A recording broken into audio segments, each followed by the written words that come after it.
Rencontrer des gens, c'est pas facile. On s'en fout. Vas-y. Rencontrer des gens, c'est pas facile. Ouais. On habite au Panama, à Panama City. On s'est dit, tiens, on va aller essayer de rencontrer des entrepreneurs. On s'est dit, tiens, à Mexico City, apparemment, les entrepreneurs. C'est Pour... censé être le hub un écosystème startup le plus développé dans la région, donc Ouais. Amérique centrale et Amérique latine. Du coup, on s'était dit, bah, il doit forcément y avoir des gens ou des events où on peut aller et les rencontrer. Ouais, voilà, on s'est dit, bon, on n'a pas envie d'aller aux US, c'est un peu loin, et on a un peu la flemme. On s'est dit, on est au Panama, Mexique, c'est pas très loin, vas-y, 4 heures d'avion. Ça fait des vacances aussi, on se dit, quitte à faire, Oui. voilà, on voulait faire un peu le deux en un. Évaluer la ville, faire quelques vacances, et dans l'idéal, rencontrer des entrepreneurs ou des gens juste qui ont leur business, hein, au-delà de, pas forcément entrepreneurs start-up cliché, mais on s'est dit, on va essayer. Donc Ouais. on s'est dit, Et du coup, comme je suis, on va dire, ça fait que depuis, on va dire, 6 mois que je suis plongée, vraiment plongée dans l'écosystème startup américain, à peu près un des seuls qui existe.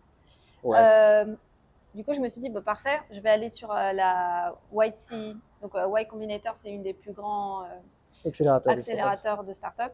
Et ils ont une matching plateforme. Et sur cette matching plateforme, littéralement, tu peux contacter des gens de ta région. Donc, ce qu'on a fait, c'est qu'on s'est mis comme si on habitait à Mexico City et commencer à contacter les gens en disant, bah voilà, on sera de telle date à telle date à Mexico City. Ouais. Ton profil est trop cool, on veut te rencontrer.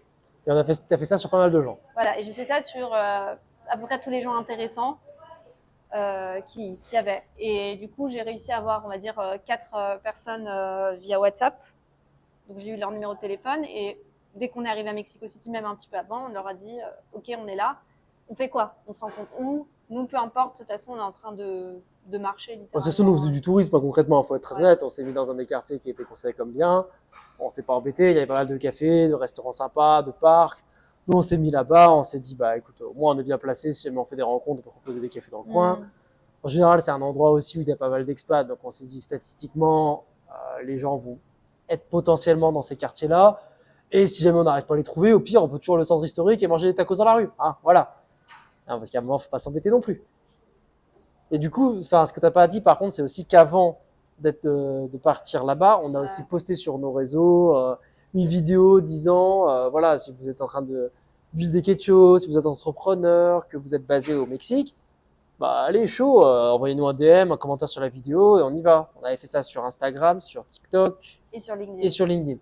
Bon, on peut débattre de la pertinence de l'avoir fait sur TikTok parce que c'est très region-based. Donc du coup, surtout des Panaméens qui l'ont vu, peut-être des Colombiens éventuellement, mais bon, pas beaucoup de Mexicains, mais on sait jamais. En fait, sur la vidéo, on a eu énormément de vues. Hein. Ouais, sur la vidéo, on a eu beaucoup de vues par on n'a rapport à pas ce eu qu'on de fait d'habitude. message. Et sur LinkedIn, pas plus. Non, sur LinkedIn, j'ai même été repost par quelqu'un de mon réseau qui était mexicain au départ, mais ça n'a pas empêché. Et j'avais un autre contact qui est mexicain, mais qui n'habitait pas à Mexico City. Lui, il était à Oaxaca, dans le sud. Mais il m'a juste dit, je suis pas dispo, c'est tout. Et je suis là, bon, ok, t'es pas dispo, t'es pas dans cette ville-là. Mais c'est dommage qu'il m'ait pas riposte ou qu'on n'ait pas eu quelque chose en plus. Donc c'était comme ça démarrait mal, mais on était quand même enthousiaste parce qu'on avait quelques contacts à travers YC. Ouais. Et du coup, tous les jours à peu près, j'essaie de les relancer. Et en fait, ils répondent pas. Donc, Ouais, c'était trop bizarre parce qu'on a eu des contacts du genre, ouais, ok, je suis trop motivé de vous voir, vas-y, mais ils répondent avec un délai à chaque fois de 1 à 3 jours par message. Et donc, même si on les a contactés en avance, 3 jours par message, ça s'additionne vite et on arrive vite, hein, on est au milieu du séjour et les gens nous font ah ouais, je viens de voir ton message, c'est trop cool, est-ce qu'on se voit? Et t'es là, bah ouais, demain, vas-y, on se voit toute la journée, t'es dispo quand, t'es dispo où, tu veux qu'on fasse quoi? Et plus jamais de message et puis on repart de non, mais Mexico City, en on n'a fait, toujours pas eu de franchement, moi je te dis, réponse. hein, moi franchement, les gens comme ça m'énerve. C'est horrible. Je préfère que tu me dises, je suis pas disponible, plutôt que de faire ça. Bah ouais. Et en fait, j'ai l'impression que les gens, c'est tous des gros assistés. Tu peux rien faire avec eux.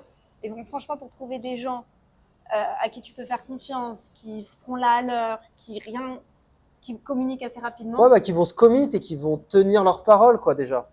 c'est hyper dur. C'est pas facile, ouais. Bah, surtout que nous, on se dit, on va tester un endroit qui est censé être un écosystème, donc on s'attend à ce qu'il y ait un petit peu de traction, qu'il y ait un peu de gens qui viennent, etc. Et j'ai été assez déçu là-dessus, quoi.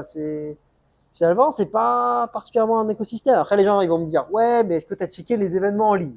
Oui. Ok. Bah Second oui. point. Ouais, on a regardé sur Luma, par exemple. Alors, les événements, bon, il y en avait quelques-uns, mais je vais pas te le cacher. Les run and je sais pas quoi, ça, il y en avait plusieurs. Mais j'avais un peu la flemme en vacances pendant 4 jours d'aller run à 2,2 mm, à 2200 mètres d'altitude pour présenter ensuite ma startup que je n'ai pas. J'avais pas que ça à faire. J'avoue que c'était pas le genre d'événement qui me transcendait. Et après, les autres événements, il y avait un truc sur le personal branding, mais c'était un événement payant. Il me semble que c'était une conférence, je sais pas quoi. Et c'était le jour même où on arrivait. C'était un peu. Schedule était short, et puis de toute façon, c'est un événement payant, c'est pas le but. Donc, de rencontrer du monde, pas aller voir une conférence. En fait, je pense que enfin, le monde est médiocre. Franchement, 80% des gens sont médiocres. Non, mais c'est vrai. Et trouver des gens déjà que tu peux rencontrer. Ouais, c'est pas facile. C'est compliqué. En fait, trouver des gens qui vont avoir la motivation et ou l'humilité de rencontrer des gens qui ne connaissent pas, parce que c'est sûr que si on avait sur notre profil a fait une startup avec je sais pas combien de millions de revenus, ou a travaillé dans telle boîte, ou est suivi par backup par YC, c'est sûr qu'on aurait toutes les réponses du monde. Ça veut pas dire qu'on aurait rencontré des mondes. Mais par contre, on aurait eu toutes les réponses du monde à nos messages. En vrai, ils ont de la chance parce que maintenant que j'ai mon business, j'ai ma startup, j'ai appris quelque chose, c'est que de base, je suis hyper rancunière. Ça veut dire que tu ne me réponds pas à mes messages, tu auras beau à m'envoyer 20 messages, je ne te répondrai plus jamais. C'est vrai que tu es très rancunière, toi. Ouais. Mais j'ai appris que tous les gens sont comme ça et que ça m'enlèverait des opportunités business si j'étais rancunière. Donc, du coup, je le suis beaucoup moins. Alors, franchement, je me suis calmée. Tu t'es calmée par rapport à avant. Ça veut dire qu'à chaque fois, par exemple, il y a beaucoup de no-show. Ça veut dire que j'ai des calls et les gens ne sont pas là. Ouais. Avant, j'avais tendance à m'énerver et à me dire, alors eux, je les oublie et tant pis pour eux. Voilà. Ciao. Ciao. Mais maintenant, j'ai appris que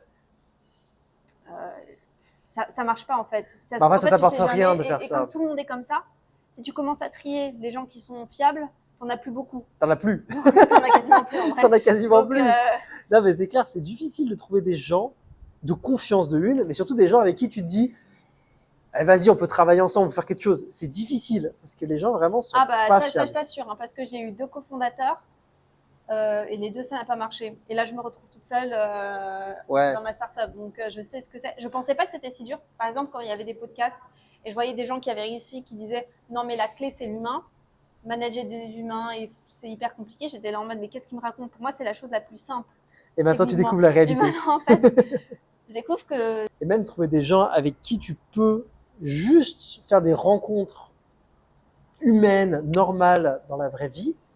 En vrai, tu te rends compte que passer l'université, c'est vraiment pas quelque chose de facile. Les gens, enfin, tu te dis, tiens, aujourd'hui, tu te dis, tiens, j'ai envie de rencontrer des gens pour faire des nouveaux amis, faire des rencontres, whatever. Tu fais quoi? Alors, je vais te sortir les réponses clichés qu'on a pu tous entendre. Je vais aller faire des événements de networking. Ouais, super. Pour aller rencontrer les gens les moins intéressants du monde, c'est probablement le début. Ou pour trouver des gens qui sont juste là pour des trucs shady aussi, pareil. Par exemple, au Panama, comme on est au Panama City, au début, on s'était dit, ah bah, il y a plein d'events de networking, donc on va y aller pour rencontrer des gens. Sauf que, en fait, au final, tu te rends compte que soit à Panama City, il y a énormément de retraités américains qui viennent, ou de retraités tout court d'ailleurs. C'est vrai. Du coup, c'est pas des gens très intéressants. Je veux dire, tu networks avec une personne de 70 ans, je sais pas ce que tu peux faire. On n'a surtout même pas networké avec eux, en fait. Voilà, on a gagné du temps. Sinon, après, t'as des gens bizarres qui font qui sont liés aux cryptos. J'adore les cryptos, c'est pas le problème. Les scams crypto, là. Mais c'est des gens bizarres. En fait, la communauté crypto est bizarre, pas les cryptos en elles-mêmes. En fait, c'est ça, t'as des gens shady qui t'arrivent parce qu'à partir du moment où ils ont entendu le mot Bitcoin et crypto, t'as l'impression qu'ils apparaissent de nulle part devant toi. Mais vraiment, c'est impressionnant. T'as la personne, t'es là, tu es tranquille, tu discutes avec des gens que tu connais pas. Et à un moment, il y a le mot Bitcoin et crypto parce que je sais pas, le gars il me dit ah ouais, j'ai fait un truc dans les cryptos avant. Mais tu vois, c'est pas il essaie de te vendre des trucs, juste il raconte sa vie tranquille. T'es là, ouais, ok. Qu'est-ce que t'as fait et tout. Et d'un coup, t'as un gars giga shady qui arrive, qui fait comme ça, crypto. Et vraiment, c'est ouf. Genre tranquille, tu discutes avec quelqu'un de sa vie. Et t'as le gars shady qui apparaît, il fait « Ah, on fait du business dans la crypto, ça m'intéresse, moi je vous promets des returns. » Vraiment, le gars, il commence à te promettre des retours sur investissement, il sait même pas de quoi on parle. T'es là, waouh, il n'y a pas le temps de niaiser ici. Hein. Ouais, et tout ça pour dire que, parce que je me suis fait une réflexion qui est vraiment très basique, un peu nulle, mais c'est que je suis pas entourée de gens qui me poussent on n'est pas entouré de gens qui nous poussent vers le haut. C'est-à-dire qu'on a des amis qu'on adore, mais c'est pas des amis qui de manière, je sais pas moi, professionnelle ou businessment parlant, va nous pousser vers le haut parce que c'est des gens qui juste sont dans leur 9 to 5 et veulent pas en sortir. Ouais. Mais ils font ce qu'ils veulent. Mais du coup, on s'est dit, ok, moi je me suis dit, il faut qu'on se trouve un cercle. Où les gens sont en train de build quelque chose, comme tu dis, peu importe, ça peut être faire un coffee shop ou faire un même SaaS, si c'est une boulangerie. Au moins, la personne, elle voit vraiment c'est quoi les difficultés de faire un business et de vivre par elle-même. Voilà. C'est ça qui est intéressant. Et donc, ce qui nous amène à, ok, on va partir de Panama City, de Panama en général, parce que c'est un pays qu'on adore en termes de lifestyle, mais pas en termes de gens. C'est-à-dire qu'on a… Ouais, les gens sont pas forcément… Enfin, il y a beaucoup de gens qui sont là parce que c'est une zone qui est connue parce que bon, il y a des avantages fiscaux non négligeables, ok, d'accord. Et donc, il y a beaucoup de gens qui viennent pour ça. Il y a beaucoup de gens qui viennent aussi ici des États-Unis parce que, historiquement parlant, il faut savoir que le Panama, le canal était détenu par les États-Unis. Donc, il y a beaucoup d'Américains qui ont l'impression d'être à la maison au Panama. Alors, encore plus maintenant. Encore plus maintenant que Trump en a acheté dinguerie sur les réseaux. Mais, et du coup, en fait, finalement, c'est pas un pays qui est si entrepreneur qu'on pourrait l'imaginer. C'est pas le Dubaï d'Amérique centrale, hein. Faut vous enlever ça de la tête. Et en fait, finalement, il y a des gens qui ont leur propre business, mais un peu en mode, qui ont fait du marketing, dropshipping, je sais pas quoi, ça, on en a quelques-uns. Mais des gens qui buildent vraiment des choses aujourd'hui, qui ont vraiment leur business, qui vraiment essaient de faire des choses, pas particulièrement, en fait. Et puis après, ça reste aussi un petit pays, une petite ville, Panama City. C'est très petit, c'est vrai. Et donc, tu fais vite le tour. C'est aussi un truc. Donc bref, tout ça pour dire que on s'est dit, ok, en septembre, donc c'est-à-dire dans genre 2 mois environ, moins de 2 mois. Ah, bientôt. Ouais, on va partir de Panama, donc on va prendre nos valises, on va vendre notre voiture, on va laisser l'appart pour aller dans un endroit. On sait même pas où. On sait même pas où. Déjà, on sait même pas ce qu'on fait. Déjà, on sait qu'on part. C'est toujours le premier état. En fait, quand tu vas dans une nouvelle étape de ta vie, le plus important, c'est déjà de partir, de signer si c'est un contrat à partir de son job, d'envoyer le préavis quand tu veux quitter ton appartement quand tu es locataire. Enfin, c'est toujours un truc comme ça. Il faut signer ou faire l'étape de clôture de ce que tu fais actuellement pour passer à la suite. Et une fois que tu as fait ça, ton cerveau est prêt pour aller à l'étape suivante. Tu vois. Et donc ça, on l'a fait. Bon, ça veut pas dire qu'on sait ce qu'on va faire après, mais au moins, on est plus disponible et réceptif à trouver des choses pour la suite. Mais en fait, le problème, c'est que je me rends compte maintenant, c'est horrible à dire, mais que la Terre, elle est trop petite. Ouais, attends, on allait nulle part. Hein. Attends, c'est quoi ces paroles? Non, mais on a quand même un minimum de critères. Donc déjà, pas de zone en guerre, pas de zone genre giga dangereuse. J'avoue. Donc, c'est un début, ça. Ça enlève déjà pas mal de pays. Ça enlève quelques pays, mais ça enlève pas non plus. Des problèmes de visa. Non, mais en fait, tu te rends compte que on veut être entouré avec des bonnes personnes. Je trouve que tu es assez rude avec la Terre là tout de suite. Non, en vrai, t'as pas du tout regardé. Je pense qu'il y a de quoi faire. On va chercher, on va se renseigner, on va trouver. Mais je veux dire, il y a de quoi faire quand même. Tu t'as pas visité tout le monde. Je trouve que t'es dur. Moi, je pense qu'on peut, voilà. On va trouver, on va chercher, on va trouver, voilà. Faut pas trop stresser. Mais bon, tout ça pour dire que rencontrer des gens, c'est difficile. Et on se posait la question, d'ailleurs l'autre jour on discutait, est-ce que c'était lié au Covid? Moi personnellement, je suis partisan de la thèse que le Covid a vraiment impacté énormément les possibilités de rencontre des gens, parce que les gens, je pense que ça a mis un précédent sur le fait de rester chez soi, de ne jamais rien faire d'autre de sa vie. En fait, le truc, c'est que je sais pas, parce que moi, je l'ai pas vécu comme ça, et les gens autour de moi, je trouve pas tant. Donc en vrai… Là, tu trouves que t'as pas vu de différence après le Covid? Non. Moi, j'ai trouvé une différence énorme, genre des gens que je voyais souvent pour faire des événements, je sais pas, que ce soit chez eux, chez d'autres gens, sortir et tout.